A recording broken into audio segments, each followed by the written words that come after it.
Thank you, sir. As we say in Harambe Twende, let's go. Well, Jumbo, everybody, my name's Rich. I'm your game driver for today's photo safari through the Harambe Wildlife Reserve. If you'd like to take pictures or videotape, be my guest.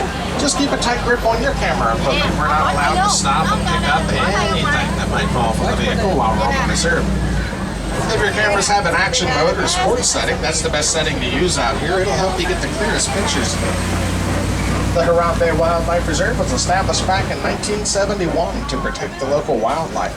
Altogether, the reserve covers about 800 square miles, and it's under constant surveillance by both air and ground patrol. So whenever we enter the reserve, we're required to make contact with the airborne warden. You know what? Why don't we go ahead and do that right now? Pardon me just a second, please. Airborne Patrol, this is Simba 1. Over. Simba 1, this is Warden Wilson Mutua. Over. Jumbo Wilson, Simba 1's entering the reserve at the Little Laturi Forest. Over. I'm Jumbo, Simba 1. Keep your eyes open and drive carefully. You should see lots of animals. Roger that. Folks, if y'all look to the right-hand side towards the far back corner, there's a pair of okapi over there.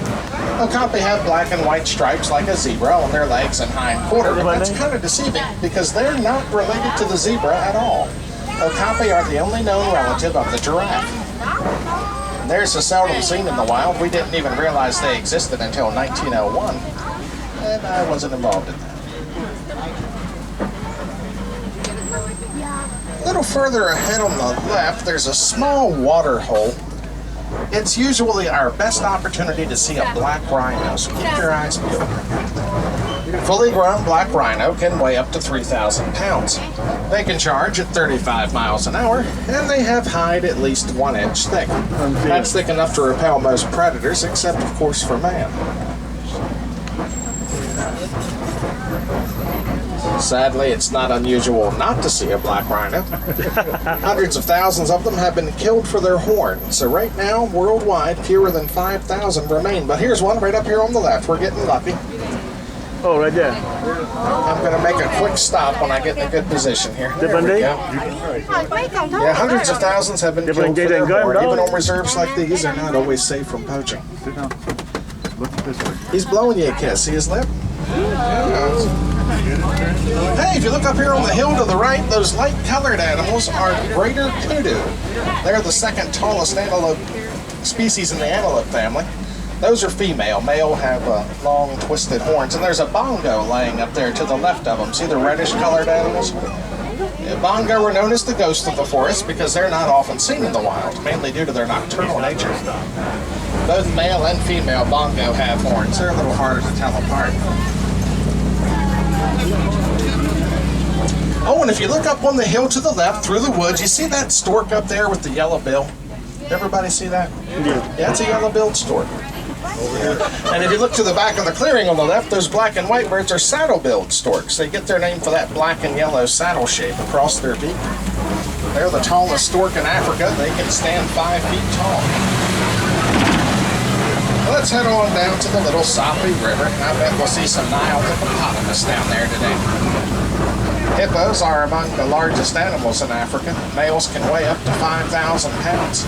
That's impressive, considering their birth weight's only about 85 pounds. Y'all see those little holes in the bank on the far side of the river? Those are birds' nests. They're made by little birds called bee-eaters. Now, there's a hippo in the water on the right, but you know what? If you're sitting on the left, you might want to direct your cameras to the left. See? Yeah, we put the left over here, too. Right there, underwater. Lots of hippos at the far end of the island. You see their backs just breaking out of the water? When we get around there, I'll stop for a picture. When you see hippos in the water like these, they're not swimming or floating. They're just standing there on the river bottom. They can hold their breath up to 8 minutes, and they'll stay in the water all day to keep cool. Then in the evenings, they'll leave the water and graze along the riverbanks, where they'll eat about 150 pounds of grass each. There's a big one underwater. See that? They make a great portable island for birds. You see that? Now, those big white birds on the island are pink-backed pelicans. Say that 3 times real fast. Yeah. They're able. They like to hunt in groups. They herd fish, and they can find areas of shallow water where it's easier to feed on them. Now, ngắn we're này, cái about đầu to đuôi nó mà cross a ngắn rickety old là bridge. As we do, please remember to remain seated, because under this bridge are Nile crocodiles. They are much larger and much more aggressive than the American alligator. Their powerful jaws can crush the bones of their prey, as many unfortunate wildebeest will discover during their annual migration.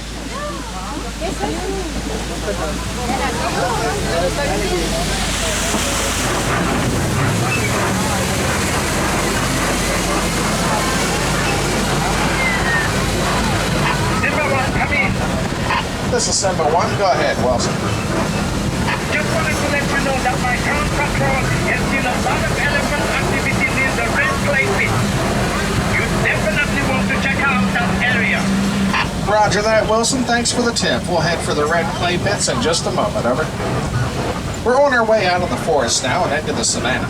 Out there, we're going to see an entirely different ecosystem as well as some different animals. The first thing you might want to see is going to be on your right. Isn't that a beautiful view of the savannah? sao vậy? Yes, it is. Isn't that a beautiful view of the savannah? Yes, it is. I knew you'd like it. It's nice. I think I see something down here. Well, I'm seeing things.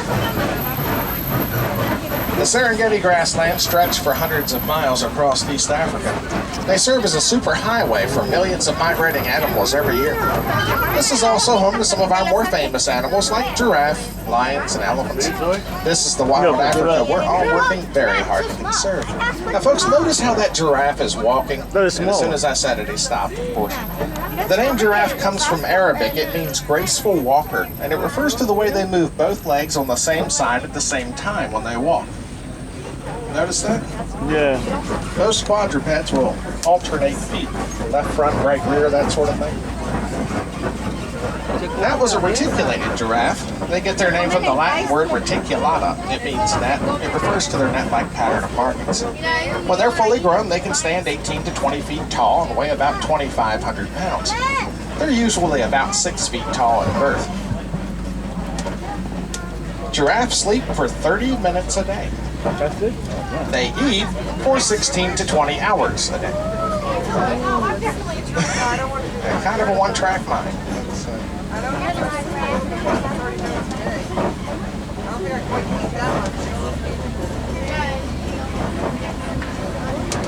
Look. Oh, here we go. Get ready on the left. There's some sable antelope up here, and I'm going to make a quick stop for these.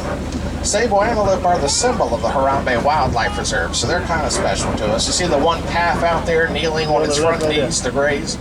They do that to spar, too. They'll get down horns to horns with each other and spar. Sable antelope, both male and female, have those long swept back horns, but they're easy to tell apart. Male's Yeah. coat turns black while the female stays a dark brown. On both sides of the road here, these large light brown animals are Patterson's eland. They are the largest species in the antelope family.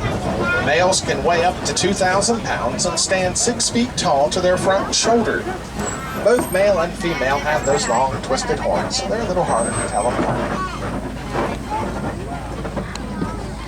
Now, if you look just off our left front fender, this big cone-shaped mound of earth, there's more around, but this is the biggest one I see. Those are termite mounds. Those things are as hard as concrete. Oh, termite. No, look guys. Elephants use them for See scratching that? posts. It's a termite. They're not bad. I've tried them. After a while, though, the elephants will wear them down and break the tops off of them, and all you'll have left is a little hill like that one on the Got more? right. But when that happens, smaller animals like Thompson's gazelle will stand on them to keep watch for predators in the tall grass.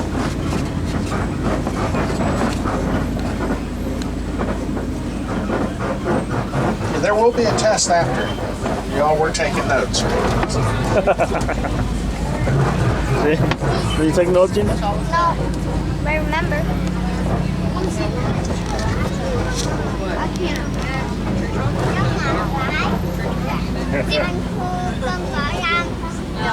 If you look directly in front of us out, oh, hold on, here we go. Look off to the right. You see that shaggy brownish gray animal walking behind that giraffe? That's a water buck. As their name implies, they're fond of water. Their skin excretes an oil that seals their coat while they're wet or swimming, something like a Chesapeake Bay Retriever, if you know what that is. Male water buck have horns. They can weigh up to about 550 pounds. Now, I want to show you something.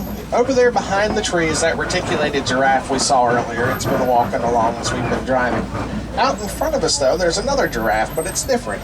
That's a Maasai giraffe. The markings are how you tell. Maasai giraffe markings are more jagged, not as well defined. You'll be able to see better in just a moment, hopefully. Maasai giraffe tend to be a little smaller as well. They'll stand 14 to 19 feet tall, weigh about 2,200 pounds. There's that walk if you didn't see it earlier. The black and gray animals in front of us are white-bearded wildebeest. They're part of the largest animal migration left on Earth. About 1.5 million wildebeest migrate across Africa every year. Try to picture that in your mind. 1.5 million wildebeest. That's a Maasai directly in front of us. There's a couple more up ahead on the left. When we get in a really good spot, I will stop for another picture, I promise. I just don't want to get too close to the truck in front of us. If you look to the right again behind those palm trees, you see the big red cows with the big white horns? Those are Ankole cattle. Yeah, the horns look big and heavy, but they're just big. They're honeycombed inside, mostly hollow. They do contain tiny blood vessels, though, so they work like a radiator to help keep the animals cool.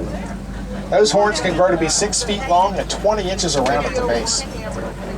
That's a pretty good picture right there. I think we'll go with that. Now, what kind of a giraffe is that? Is that a Maasai or a reticulated? What do you think? Maasai. Very good. Very good. Oh, jump. There's another one coming up on your left. I'm not going to stop for this one. It may decide to get a little too friendly if I do. So. Jaden, look. Now, folks, I want to apologize. That's probably as close to a giraffe as I'll be able to get you today. Oh, my goodness. There's another Messiah through the palm trees. Oh, and here's some Tommies up here on the right. Thompson's gazelle, we call them Tommies. That's as big as a Tommy gets, about 50, maybe 60 pounds. Those little guys can run about 55 miles an hour, which is good because a cheetah can run 70. And cheetahs love Tommies, but they're not exactly friends. Zimmerman, this is Winston. What is your location? Over. Monkey Point, heading for Timbo country, over. Keep your eyes open for me. We picked up a baby elephant that was wandering off on its own. We can't find the mother. I'm afraid torches may be in the reserve. Roger that, Wilson. If we see anything unusual, we'll give you a call. Over. The rocks on the left through here are what we call Monkey Point. We call it that because there's a troop of mandrills that gather here at times. And that on the right's what we call an elephant. You see, the little guy walking around the corner there. There's a larger one a little further up there, not as close. Don't you see it out there? And mandrills are the largest monkeys in Africa. Males can weigh up to 100 pounds. They're the most colorful monkey in the world, with bright red and blue on their face and nose. And, well, the other end's pretty colorful, too. I don't see any at the moment. They tend to be a little bashful sometimes. You know, sometimes I can pick up Harambe's radio station through here. You've probably heard of it, WILD.